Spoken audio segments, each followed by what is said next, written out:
दामाद की सास पार्ट 2। अब तक आपने सुना कि कावेरी जी अपनी तीनों बेटियों ईशा, मोहिनी और सुहाना की शादी 3 घर जमाई लड़कों के साथ करवा देती है। उन्हें लगता है कि ये लड़के शायद घर का कामकाज संभाल लेंगे, लेकिन उनके तीनों घर जमाई बहुत आलसी थे। वो नौकरी भी नहीं करते थे और बाहर का काम भी नहीं। कावेरी जी ने अपनी बेटियों से कहा कि वो प्रेगनेंसी का बहाना बनाकर अपने पतियों को सबक सिखाए। अब सुनिए आगे। मम्मी, आपने जैसा कहा था हमने वैसा ही किया, लेकिन देखिए ना, विवेक का हाल तो वैसा का वैसा ही है। घर में ना सुबह का नाश्ता बनता है और ना खाना। नौकरी पर जाने की बात करूं तो खाने को दौड़ते हैं मुझे। हाँ मम्मी, मैंने भी सुमित को कितनी बार कहा कि अगर नौकरी नहीं करनी तो कोई छोटी सी दुकान ही खोल लो, घर का खर्चा कैसे चलेगा। देखो दोपहर के 12 बजने आए और जनाब अभी तक सो रहे हैं। हाँ मम्मी, ईशा और सुहाना ठीक कहती हैं। अविनाश का भी यही हाल है। जब मैंने अपनी प्रेगनेंसी के बारे में कहा तो मुझसे कहने लगा, अरे दूसरी लड़कियां तो 9-9 महीने तक नौकरी करती है, बस डिलीवरी के टाइम छुट्टी लेती है। मोहिनी, तुम भी नौकरी करो। अब मुझे कहाँ नौकरी मिलेगी। मम्मी बताओ अब मैं क्या करूँ। हे भगवान, क्या सोचकर घर जमाई दामाद लाई थी मैं कि मेरी बेटियां मेरे पास रहेंगी और खुश रहेंगी, लेकिन इन आलसी दामादों ने तो हमारी जिंदगी को भी प्रॉब्लम में डाल दिया है। मैं तो कहती हूँ मम्मी, हम लोग वापस अपनी जॉब पर जाना शुरू कर देते हैं। बता देते हैं इन लोगों को कि हमने प्रेगनेंसी का बहाना किया है। नहीं नहीं बेटा, ऐसी गलती भी मत करना। अगर तुमने ऐसा किया तो इन तीनों की आदत और ख़राब हो जाएगी। अरे आज नहीं तो कल कभी तो तुम प्रेग्नेंट होगी, तब वापस यही प्रॉब्लम आएगी। तब क्या करोगी तुम तीनों। हाँ मम्मी, आपकी बात तो बिल्कुल सही है। इन लोगों को तो सुधारना ही पड़ेगा। लेकिन कैसे? अपने बच्चों के आने की खबर सुनकर भी इन लोगों पर कोई असर नहीं हो रहा। पैसे कमाने के लिए घर से बाहर निकलना ही नहीं चाहते ये तीनों। अब मेरे दिमाग में एक प्लान आया है। तुम तीनों चिंता मत करो, उन तीनों को बुलाओ, फिर मैं बात करती हूँ। थोड़ी देर बाद कावेरी जी अपने तीनों दामादों को सामने बुलाकर अपनी बात कहना शुरू करती हैं। अविनाश, सुमित और विवेक, देखो बेटा, मैं ना तुम तीनों से बड़ा प्यार करती हूँ, इसीलिए तो तुम्हें घर जमाई बना कर रखा है मैंने। अरे मम्मी जी, सीधे सीधे कहिए ना, क्या बात है। प्यार तो हम भी आपको बहुत करते हैं। अरे मम्मी जी, आपकी इज्जत भी बहुत करते हैं। अरे भाई, आपके जैसी सास और कमाने वाली बीवी सबको मिलती है क्या।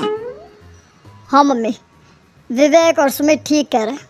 आपकी बेटी से शादी करके मेरी तो ज़िंदगी ही अच्छी हो गई है। जानती हूँ मैं, और ये भी जानती हूँ कि तुम तीनों अपने अपनी बीवियों से बहुत प्यार करते हो। बेटा, बात ऐसी है कि हमारे कुल गुरु ने कहा है कि प्रेग्नेंट होने के बाद मेरी तीनों बेटियाँ शुरू के 4 महीने हमारे गांव में जाकर रहेगी, जहाँ मेरे चाचा जी रहते हैं। अरे लेकिन क्यों मम्मी, गांव में जाकर रहने की क्या ज़रूरत है इन तीनों को। वो क्या है ना बेटा, हमारे परिवार को एक श्राप है। अगर मेरी बेटियों ने यहाँ पर बच्चा पैदा करने की कोशिश की तो उनके बच्चों को कुछ भी हो सकता है। इसलिए अब से लेकर 4 महीने पूरे होने तक इन्हें गांव वाले घर में रहना पड़ेगा।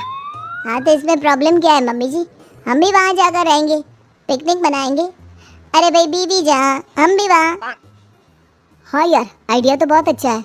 शहर की ज़िंदगी में रह रहकर परेशान हो चुके हैं, अब कुछ दिन गांव में बिताएंगे। तुम लोग समझने की कोशिश क्यों नहीं करते। तुम में से कोई भी वहाँ नहीं जा सकता, और मैं यहाँ रहूँगी ना तुम तीनों के साथ। 4 महीने की तो बात है, उसके बाद ये तीनों ही लौट कर आ जाएंगी। ठीक है मम्मी जी, अब हमारे बच्चों का सवाल है तो ये तो करना ही पड़ेगा। कावेरी अपनी तीनों बेटियों को कुछ दिन के लिए घर से बाहर कहीं दूसरे शहर में रहने के लिए भेज देती है। कुछ दिनों के बाद, अरे मम्मी जी, बहुत दिन से पिज्ज़ा नहीं खाए, मंगवाइए ना। क्या बताऊं बेटा, पहले तो बेटियां खर्चा दे देती थी क्योंकि उनकी नौकरी थी, लेकिन अब तो मेरे पास पैसे ही नहीं बचे। थोड़े बहुत पैसे हैं जो बच्चों की डिलीवरी में काम आएंगे। लेकिन मम्मी जी, आपकी बेटियों को वापस आने में तो अभी बहुत वक्त बाकी है। वही सोच सोच कर परेशान हो रही हूँ। सोच रही हूँ कल से दूध भी बंद करवा देती हूँ। अब दूध वाले को देने के लिए पैसे भी तो नहीं है ना। अरे नहीं नहीं मम्मी जी, अगर दूध भी बंद करवा दोगी तो मुझे चाय कहाँ से मिलेगी, और चाय के बिना मैं तो मर ही जाऊंगा। क्या करूं बेटा, इसके अलावा हमारे पास कोई ऑप्शन नहीं है। मेरे पास पैसे ही नहीं बचे। इस तरह कावेरी जी धीरे धीरे अपने तीनों दामादों को पैसे देना बंद कर देती हैं और घर में खाने पीने की चीज़ें लाना भी बंद कर देती है। अब वो तीनों बुरी तरह से परेशान होने लगे थे और इसलिए एक दिन तीनों प्लान करके घर से बाहर निकलते हैं और बाजार में जाने के बाद यार अच्छा खाना खाए हुए कितने दिन हो गए, पता नहीं कब अच्छा खाना मिलेगा। हमारी बीवियों के जाने के बाद तो हमारी हालत भिखारियों जैसी हो गई है यार। कुछ भी हो, मुझे तो आज पिज्ज़ा खाना ही खाना है। जेब में 1 रुपया नहीं और पिज्ज़ा खाएगा, कहाँ से आएंगे पैसे? अरे देख वहाँ सामने बोर्ड पर क्या लिखा हुआ है, कंप्यूटर पर काम करने के लिए एक आदमी की आवश्यकता है। भाई मैं तो जा रहा हूँ, काम करूँगा और शाम तक पैसे लाकर आराम से पिज्ज़ा खाऊंगा। जा जा, तुझे कोई काम नहीं देने वाला, हम तो घर जा रहे हैं। चल भाई सुमित। सुमित और अविनाश वहाँ से चले जाते हैं और विवेक उस कंप्यूटर शॉप पर सारा दिन काम करके 5,000 रुपये कमा कर घर लौट कर आता है और अपने खाने के लिए अच्छी अच्छी चीज़ें भी लेकर आता है। ये देखकर विवेक और सुमित के दिल में भी कुछ पैसे कमाने की इच्छा जागती है। अरे सुबह सुबह कहाँ चल दी है तुम? मम्मी जी एक बहुत अच्छी जगह मिली है, कंप्यूटर पर काम करने के 5,000 मिले थे कल मुझे। अगर रोज़ काम करूँगा तो पूरे 40,000 की तनख्वाह। अरे वाह, ये तो बहुत अच्छी बात है दामाद जी, आपको जाना ही चाहिए। सुमित और अविनाश विवेक को इस तरह तरक्की करते देखकर परेशान हो जाते हैं और वो दोनों भी काम की तलाश में निकल पड़ते हैं। धीरे धीरे उन दोनों को भी काम मिल जाता है। अब कावेरी के तीनों दामाद छोटी मोटी नौकरी करके अच्छा पैसा कमाने लगे थे। एक दिन कावेरी उन्हें अपने पास बुलाती है। अरे वाह, विवेक 40,000 कमा लेता है, अविनाश 60,000 और सुमित तुम भी 40,000 के आसपास कमा ही लेते हो। कुल मिलाकर तुम अच्छे खासे पैसे कमा रहे हो बेटा। हाँ मम्मी जी, बहुत मज़ा आता है जब महीने के एंड में मोटी रकम हाथ में आती है। पूछिए मत मम्मी जी, घर में रहकर रोटी बना बना कर और तो जैसा महसूस होने लगा था मुझे तो। हाँ बेटा, तुम तीनों की बात तो बिल्कुल ठीक है और जानते हो अब तुम तीनों की पत्नियां भी वापस लौट कर आने वाली है। लेकिन मम्मी जी अभी तो उन्हें गए सिर्फ 2 महीने हुए हैं, आपने तो कहा था वो 4 महीने के बाद लौट कर आएंगी।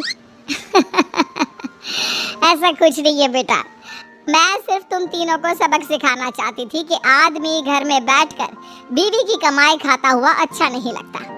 इस दुनिया में हर इंसान को मेहनत करनी चाहिए, काम करना चाहिए, चाहे वो औरत हो या आदमी, ताकि अपने परिवार को संभाल सके। कावेरी की बात सुनकर उन तीनों को अपनी गलती का एहसास होता है और कावेरी उन्हें सच बता देती है कि ईशा, सुहाना और मोहिनी शहर में ही कहीं दूसरी जगह रह रहे थे। शाम के वक्त उन तीनों की पत्नियां लौट कर आ जाती है और कावेरी जी का परिवार एक खुशहाल परिवार की तरह रहने लगता है।